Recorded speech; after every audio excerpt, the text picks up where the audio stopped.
Isang walang pusong lalaki na sobrang sakim ang napagdesisyonan na palayasin ang isang babae kasama ang kanyang 5 mga anak mula sa kanilang tinitirhan dahil hindi na ito makabayad. Ngunit nang biglang dumating ang isa pang lalaki at binunyag ang isang nakakagulat na sikreto, halos mapaluha at mapaluhod ang sakim na lalaki habang umiiyak. Ang babaeng si Gemma ay walang magawa kundi umiyak sa kanilang pintuan. Ang kanyang muka ay punong-puno ng kalungkutan habang siya ay nagmamakaawa sa kanyang sitwasyon. "Pakiusap naman po, Sir Alfred. Wala naman po kaming mapupuntahan. Maliliit pa po yung mga anak ko at mag-isa ko lang po silang pinapalaki." Pagmamakaawa niya, patuloy na dumadaloy ang mga luha sa kanyang mata habang ang lalaking si Alfred naman na nagtatrabaho sa bangko at naninirahan sa syudad na iyon sa loob lamang ng 2 taon ay nakilala na nga ng mga tao dahil sa kanyang pagiging istrikto, lalo na para sa mga taong may utang sa kanya. Nanatili ang istriktong ekspresyon sa kanyang muka habang nagmamakaawa sa harapan niya ang babae. "Hindi mo na binabayaran yung renta niyo sa loob ng 6 na buwan, Miss Gemma. Kaya naman, kinalulungkot ko pero hindi ko pwedeng hayaan na lang tong mangyari." Saad ng lalaki habang ang tono ng pananalita nito ay tila ba nagsasabi na wala siyang ni katiting na awa para sa babae. Habang ang babae naman na patuloy pa rin ang pag-iyak ay sinubukan pang ipaliwanag ang kanyang sitwasyon. "Pero kasi sir, kamamatay lang po ng asawa ko nakaraan lang at hindi ko pa po kayang tumayo sa sarili kong mga paa." Saad nito, umaasa na kahit papaano ay maiintindihan siya ng lalaki. Gayunpaman, determinado ang lalaking si Alfred na hindi siya magpapauto sa anumang sinasabi ni Gemma. "Kahit na ganoon, hindi yan sapat na justification para sa ginawa mo. E di kung lagi na lang pala akong maaawa sa kahit na sinong nasa masamang sitwasyon, e di dapat hindi na lang ako nag-business ng ganito. Tama ba? Kaya pakiusap, umalis ka na ngayon din sa bahay na to o magpapadala pa ako ng mga tao para pilitin kang gawin yun." Matigas pa nitong dagdag habang merong napakalamig na boses. Ang nakapanlulumong senaryo na ito ay naganap sa kanilang kalsada habang ang mga kapitbahay ni Gemma ay pinapanood siya at nasasaksihan ng personal ang kalunos-lunos na sitwasyon ng babae. Si Gemma ay isang kaawa-awang babae na nag-iisang magulang na nga lamang ng kanyang 5 mga anak. Meron siyang 13 anyos na magkambal na lalaking anak. Meron din siyang 10 at 8 taong gulang na mga anak na babae at isang 6 na buwan na sanggol. Pero ngayon nga ay kumakaharap pa siya sa pinakamalalang panahon para sa kanyang buhay. Marami naman ang napagdaanan na pagsubok ang babae na ito sa kanyang buhay. Napakarami na ng sinoong na mga unos noong pagkabata niya pa lamang hanggang sa makilala niya nga ang kanyang napangasawa, isang dedikado at mapagmahal na nurse na lalaki na kung saan ay ito nga ang pinakasalan niya at bumuo sila ng masayang pamilya ng magkasama. At kasabay ng pagbuo nila ng pamilya ay pumasok din sila ng financing at buwan-buwan nga nilang hinuhulugan ng bahay na tinitirhan nila kung saan ngayon ay malapit na ngang mapaalis sila Gemma. Naging masaya naman ang kanilang pagsasama habang pinapanood na paunti-unti nang lumalaki ang kanilang mga anak. Gayunpaman, isang kagulat-gulat na trahedya ang sumalubong sa kanilang pamilya. Nang malaman kasi ni Gemma na nagbubuntis siya sa pinakabata niyang anak, umalis naman ang asawa niya para sa gagawin nitong charity mission sa isang kalapit na bayan. Ngunit sa kasagsagan ng kanilang biyahe, isang aksidente ang nangyari sa sinasakyang bus ng asawa ni Gemma at ng kanilang buong team na nagdulot para mamatay ang haligi ng tahanan nila Gemma. Kasabay din nitong namatay ang kanyang mga katrabaho. At simula nga noon ay nahirapan na ang babae na palakihin ng mag-isa lamang ang 5 niyang mga anak. Nahihirapan siyang balansehin ang responsibilidad niya bilang isang nanay at isang teacher sa isang lokal na paaralan sa kanilang lugar. Noong mga pagkakataon nito ay nasa maternity leave siya. Ngunit hindi rin naman ganoon kalaki ang sinasahod niya. Hindi nga ito halos sapat para suporta ng kanyang mga anak at makabili ng mga pagkain para sa kanila. At ngayon nga ay kumakaharap pa siya ng isang lalaki na nagtatrabaho sa bangko na talaga namang halatang walang konsensya at tila ba ay wala nang mababakas na pag-asa mula dito. Kaya naman, naiwan ng babae nang walang kasiguraduhan kung ano nga ba ang mangyayari sa katakot-takot niyang kinabukasan. Lalo lamang naging tensyonado ang harapan ng bahay ni Gemma habang ang kanyang mga matay napupuno na rin ng mga luha. Nagmamakaawa pa rin siya sa lalaki habang nakaluhod at umaasang bibigyan pa siya ng pagkakataon nito ng kaunting panahon para kahit papaano ay maisaayos niya muna ang kanyang buhay bago niya mabayaran ng kanyang mga utang. "Pakiusap, Sir Alfred. Nagmamakaawa na po ako sa inyo. Bigyan niyo rin po ako ng kaunting oras pa para makakuha ng pera. Pinapangako ko po sa inyo. Gagawin ko ang lahat para mabayaran ko ang lahat ng utang namin." Patuloy niya pang pakikiusap. Ang kanyang desperasyon ay talaga namang mahahalata na ng lahat. Ngunit talaga namang wala nang awang natitira pa ang lalaki na ito na nagtatrabaho sa bangko at naghahanda na nga siyang tumawag ng kanyang mga tauhan para sa pilitang paalisin ng babae at ang kanyang mga anak palabas ng bahay na iyon nang may hindi inaasahang pangyayari ang naganap. Isang lalaking nakasuot ng isang tuxedo na mahahalatang gigil na gigil ang lumapit sa kanila. Mabilis niyang nilapitan ang dalawa na nagdulot para mabaling ang atensyon ng lahat sa kanya. "Hindi mo pwedeng basta-basta na lang palayasin yung babae na yan!" Agad na sigaw nito habang nagmamadali upang mapahinto ang lahat sa kanilang ginagawa.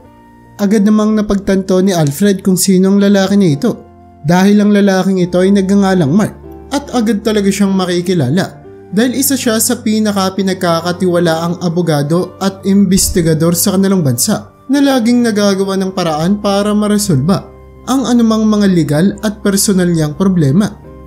Dahil sa pagkasorpresa, agad na tinanong ng nagtatrabaho sa bangko si Mark, "Anong ginagawa niyo dito? Nag-request ba kami ng appointment na nalimutan lang namin?" Ngunit ang sumunod na sinabi ng imbestigador ay talaga namang nakakagulat na nagdulot para mapaluhod si Alfred sa kanyang kinatatayuan. Bigla na lamang kasi itong nadismaya at umiyak ng tuloy-tuloy. Habang ang mga kapitbahay, maging ang babaeng pinapalaya sa kanilang bahay, ay nalilito na rin sa kung ano ang nangyayari.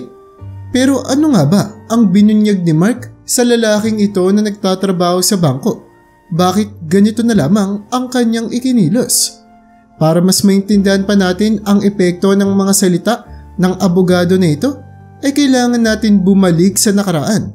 2 taon na ang nakararaan sa isang maliit na bayan na kung saan ay nasa 50,000 tao lamang ang naninirahan, ay dumating ang lalaking si Alfred.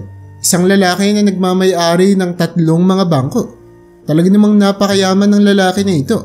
Ngunit nakilala rin siya dahil sa malamig niyang pag-uugali at sobra talaga siyang metikuloso, lalong-lalo na pagdating sa pera. Hindi kasi pinapalagpas ni Alfred ang mga nahuhuling bayad sa kanya, lalong-lalo na pagdating sa utang. Kaya naman, nakilala din siya ng mga tao bilang lalaki na walang awa. "Hindi ako si Jesus. Hindi ako magbibigay ng kung anuman sa mga tao ng libre lang. Pinaghirapan ko to, paghirapan nyo rin tong makuha." Iyon ang lagi niyang sinasabi sa bawat mga taong nakakasalamuhan niya na nagmamakaawa sa kanya na pagbigyan pa sila ng pangalawang pagkakataon. Pero hindi lamang dito natatapos ang mahigpit niyang pag-uugali. Sobrang demanding niya rin kasi at matigas rin ang puso niya para sa kanyang empleyado, kung saan tinatrato niya nga ang kanyang mga empleyado at kliyente na para bang hindi makatao. Sa kabila ng katotohanan ng pagmamay-ari niya ang ilang mga bangko sa malaking syudad na iyon, matapos ang pagkamatay ng kanyang asawa, napagdesisyonan niya na lumipat na lamang sa isang maliit na bayan. Nang sa gayon ay hindi siya mapag-isa sa kanyang napakalaking mansyon.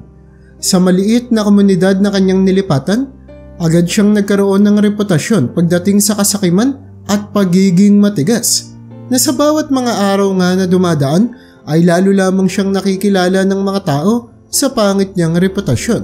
Ang kanyang pangalan ay tila ba naging kahulugan na rin ng pagiging sakim sa kayamanan, kung saan ay kinatatakutan siya ng marami, ngunit nare-respeto din ng ibang mga tao. Pero ang binunyag ni Mark ng araw na iyon ay talaga namang nagpabago sa imahe ng lalaking ito. na nagmamay-ari ng ilang mga bangko.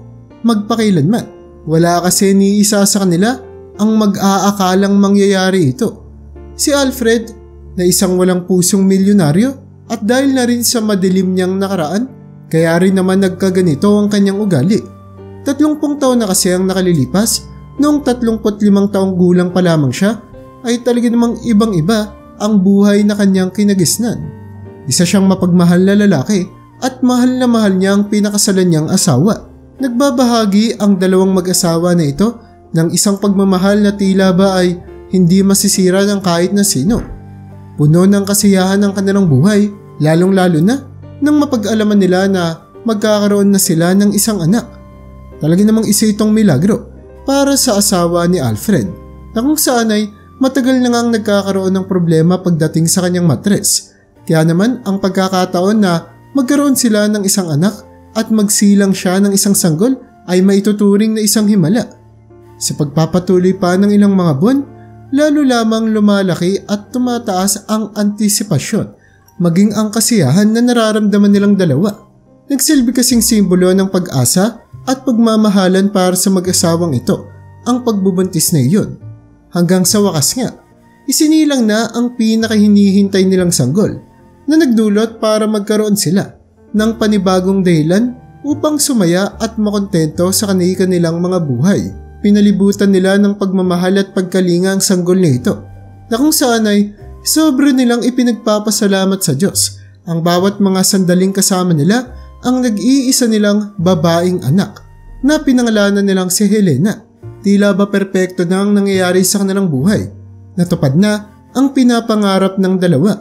Gayunpaman, tila ba ay may iba pang plano sa kanila ang tadhana na kung saan ay hindi sapat ang masaya nilang pamilya. Isang linggo kasi napagdesisyonan nilang mamasyal sa isang bundok kung saan napagdesisyonan nilang magkaroon dito ng quality time bilang isang pamilya dahil lugar ito kung saan tahimik ang kapaligiran nang sila lamang tatlo ang magkakasama.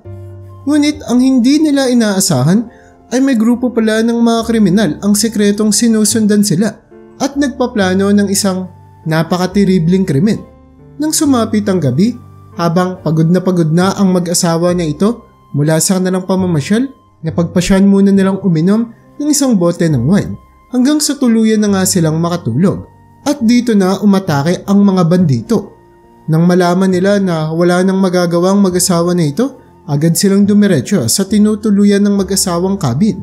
At habang hindi na pagtatanto ni Alfred at ng kanyang asawa ang mga nangyayari, ninakaw nila ang batang si Helena mula sa pinagtutulugan nitong Creve at nag-iwan sila ng isang napakalaking trauma sa dalawa sa tahimik na lugar na iyon.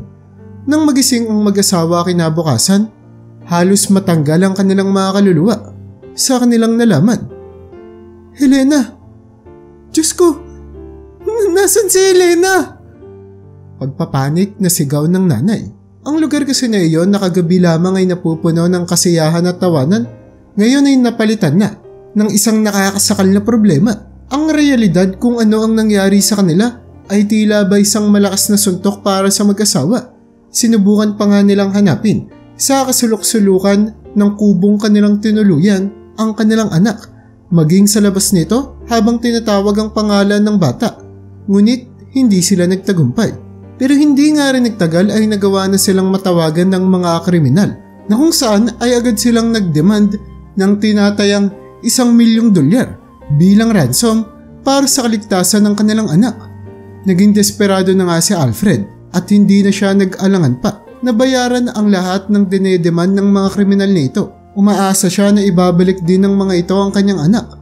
Gayunpaman, kahit na ibinigay niya na ang perang dinedemand ng mga ito, bigla na lamang naglaw ang mga kriminal na walang iniwan na kahit na anong bakas. Dala-dala ang kanilang anak.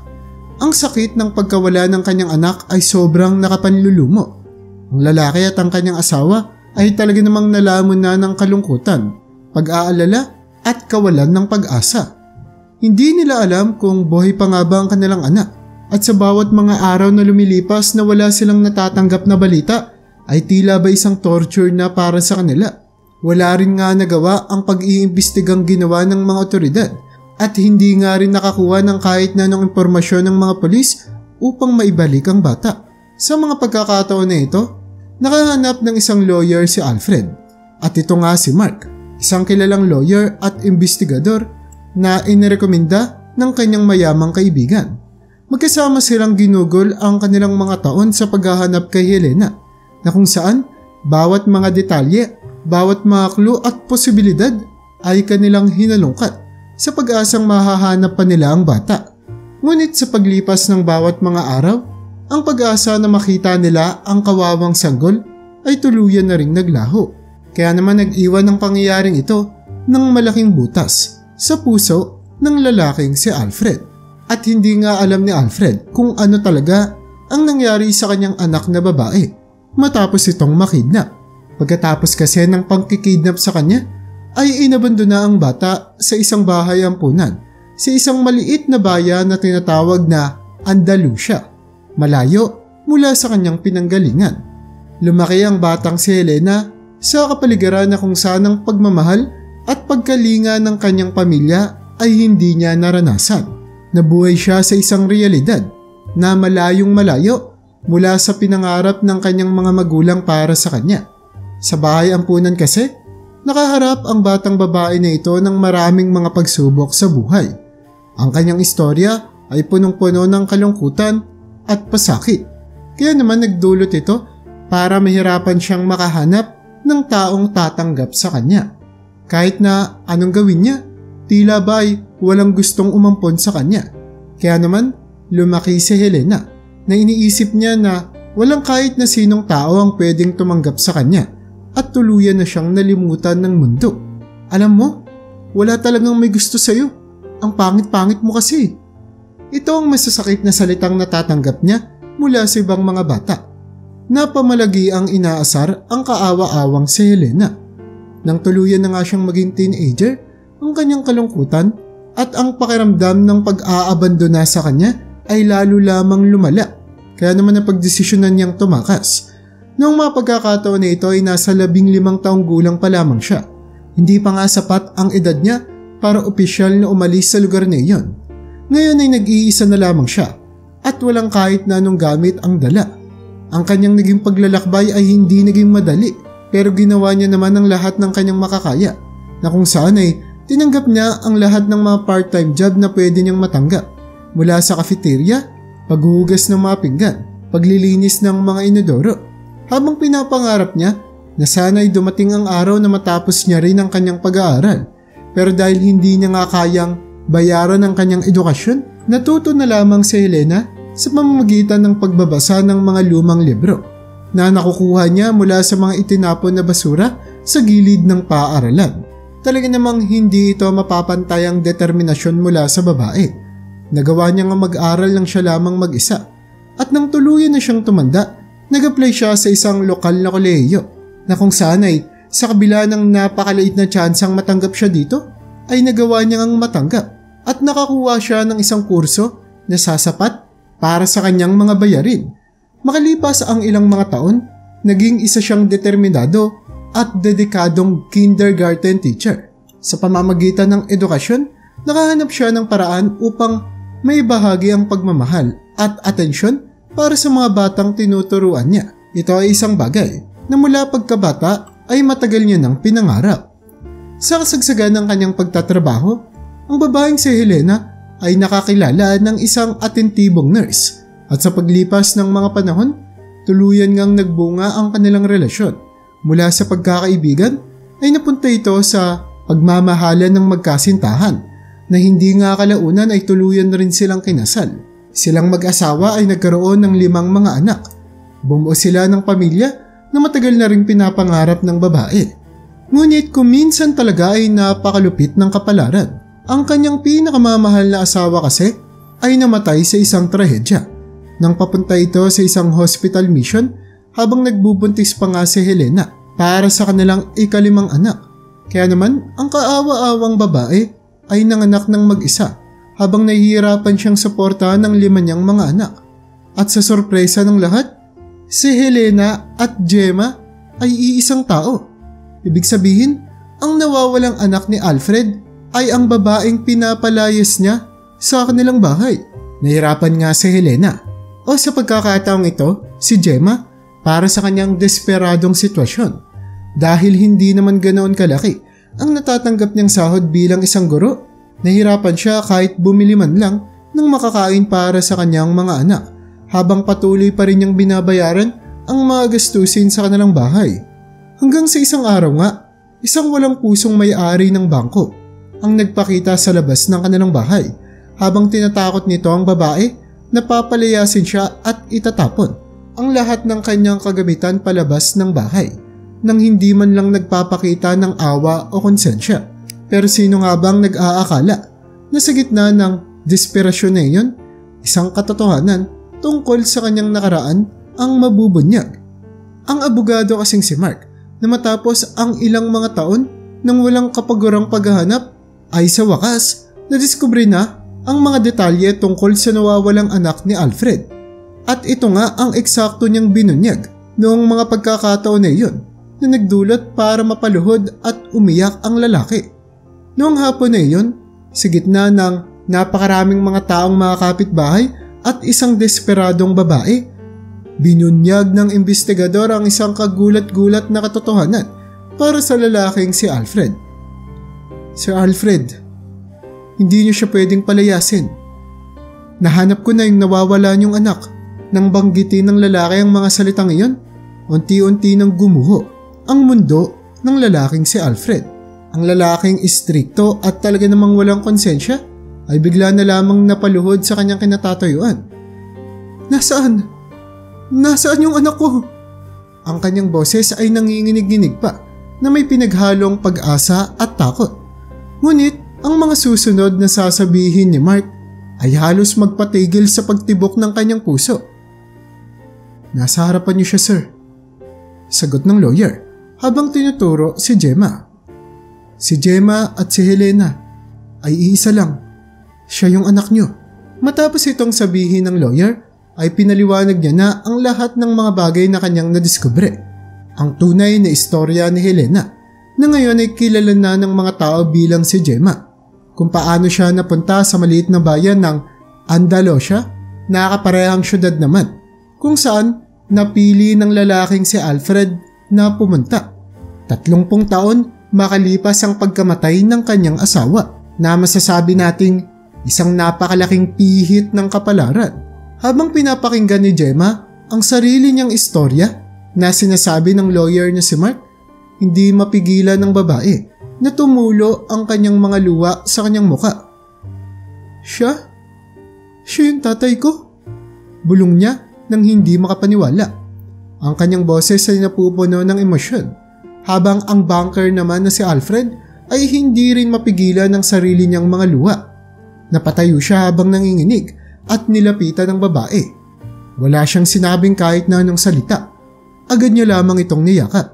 Isang pagkakataon at isang kilos na punong-puno ng ilang dekada niya ng sakit, pagmamahal at pagsisisi na ininda. Habang si Gemma naman ay nagugulat pa rin sa mga nangyayari. Ilang mga sandali muna siyang nag-alinlangan bago muling tuluyan ding yakapin ng lalaki. Nang maramdaman niya ang pagtibok ng puso ng kanyang tatay, ay tila ba nakalimutan na nila ang sitwasyong kinakaharap nila noong mga pagkakataon na iyon. At sa kalagitnaan ng yakap na iyon, ang bastos at walang puso na banker na si Alfred ay bigla na lamang nagbago. Napalitan ito ng isang lalaki, isang tatay na durog na ang puso. Pero ngayon ay nahanap niya na ang kaunting pag-asa at pagkalinga sa bisig ng kanyang nawawalang anak. Ang mga kapitbahay naman na patuloy pa ring nanonood sa mga nangyayari ay halo-halo na ang emosyong nararamdaman. Ang iba sa kanila ay naku-curious, habang ang iba naman ay naiiyak sa kagalakan at sa sorpresa. Tila ba huminto rin ng mga oras habang magkayakap si Alfred at Gemma matapos ang ilang taon nilang paghihiwalay at paghihirap. O Diyos ko, anak ko, salamat sa Diyos. Salamat sa Diyos. Pag-iyak ng banker habang pinasasalamatan ang langit. Samantalang ang lawyer naman na si Mark na walang sawa at walang kapaguran na nagtrabaho para muling magkita ang magtatay na ito ay pinanood ang eksena na iyon na merong masayang ngiti sa kanyang labi. Ngayon ay nalutas niya na ang misteryo na halos magpatigil din sa mundo niya. Ilang mga taon ang ginugol niya para sa pag-iimbestiga. Talaga namang hindi matutumbasan ang kanyang dedikasyon. Pero ngayon, nasa wakas ay nakikita niya na ang bunga ng kanyang paghihirap. Sobrang hindi ito matatawarang pakiramdam para sa lawyer na si Mark. Para naman kay Alfred, ang pagkakataon na iyon ay isang pagkakataon para magbago. Ang lalaki kasi natuluyan na ngang nalamon ng pait at kasakiman matapos mawala ang kanyang anak, maging ang kanyang asawa na namatay nang hindi nalalaman kung nasaan na nga ba ang kanilang pinakamamahal na anak. Ngayon ay nagkaroon siya ng pangalawang pagkakataon para baguhin ang mga bagay-bagay at para na rin magbago na hindi niya akalaing magagawa niya. Para naman kay Gemma, isa itong malaking revelasyon na nagpabago tungkol sa pagkakakilanlan niya sa kanyang sarili. Ang realidad ng pagiging isang anak ng isang lalaki na pinaniniwalaan niyang isang walang pusong tao ay mahirap ipasok sa kanyang isipan. Pero sa yakap na iyon, ang pagmamahal ng isang tatay para sa kanyang anak ay napakalinaw. Isang pagmamahal na kailanman ay hindi namatay, na kung saan lalo lamang lumiyab. Ilang mga taong kalungkutan at paghihirap ang tuluyan na ring nawala. Ngayon, panibagong posibilidad na ang naghihintay sa kanila. Isang panibagong yugto na kung saan ay magkasama na nga nila itong haharapin.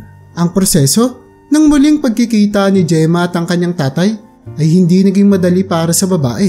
Sa kabila kasi ng katotohanan na naantig siya sa sorpresang revelasyon na ito at sa pagpapakita ni Alfred ng totoong pagmamahal at pagsisisi sa kanyang ginawa, dala-dala niya pa rin ang sakit na naidulot ni Alfred dahil sa pagpapalayas nito sa kanya, kasama ang kanyang mga anak nang wala man lang awa. Kinikilangan niya ng oras para maintindihan at matanggap na kaya lamang nagkaginito si Alfred dahil sa mga trahedyang nangyari sa kanyang buhay, na kung saan ay tuluyan na nga itong nalamon ng sakit at pagsisisi. Pero hindi nga rin naman nagtagal, nakilala ni Gemma ang totoong pagkatao ng banker na si Alfred, ang totoo niyang personalidad. Napagtanto niya na sa likod ng itsura nito na tila ba isang napaka-istriktong lalaki, ay isa rin siyang tatay at asawa na durug na ang puso. Isang tatay na tila ba ay nawala na ang lahat sa kanya. Hindi niya masisi si Alfred dahil hindi lamang simpleng bagay ang nawala dito. Nawala ang nag-iisa niyang anak sa kanya. At para naman kay Gemma, ang pangangailangan niya sa pagmamahal at ang kagustuhan niya na magkaroon ng isang tatay sa kanyang buhay ay matagal niya nang hinahangat. Kaya naman tuluyan niya nang binuksan ang kanyang puso para sa kanyang tatay. Habang para kay Alfred naman, sobra siyang naligayahan at nagpasalamat na binigyan siya ng pagkakataon ni Gemma upang makapasok sa kanilang buhay at makilala niya rin ang kanyang 5 maliliit na mga apo. Ang kasiyahan na muli niyang makasama ang kanyang buong pamilya ay isang bagay na inakala ni Alfred na imposible. Ngunit ito rin ang nagdulot para tuluyan siyang magbago. Ang banker na si Alfred na dating laging nakasimangot at punong-puno ng kasakiman, ngayon ay isa ng masiyahing tao na punong-puno ng pagpapasalamat. At ang pagbabago na ito ng lalaki ay agad din namang napansin ng mga tao sa maliit na pamayanan na iyon. Naging mas malambot na ang puso ni Alfred para sa mga taong nangangailangan ng kanyang pera. Pagkatapos niya kasing makakita ng isang bagong pamilya, napagtanto niya na hindi na rin naman siya magtatagal sa mundong ito. Kaya naman, mas mabuti nang ibahagi ang kanyang kayamanan para sa mga taong tunay na nangangailangan nito. Helena, Gemma, hindi ko inakala na darating yung pagkakataon na to sa buhay ko. Na makakakita ako ng dahilan kung bakit dapat pa akong gumising araw-araw o kung bakit dapat pa akong makaramdam ng pagmamahal. Hindi ko akalain na hindi lang ikaw yung matatagpuan ko, kundi pati na rin yung mga apo ko sa iyo. Pasensya ka na kung nagkaganito ako, pero ipinapangako ko sa iyo, Gemma, at pati sa mga apo ko na magiging mabuting tao ako hanggang sa natitirang mga taon ng buhay ko. Ito ang pangakong binitawan ni Alfred para sa kanyang minamahal na anak na si Gemma. Pa, pwede niyo naman po akong tawaging Helena. Total yun naman po pala talaga yung tunay kong pangalan. Sagot naman ng babae habang niyayakap ang kanyang tatay.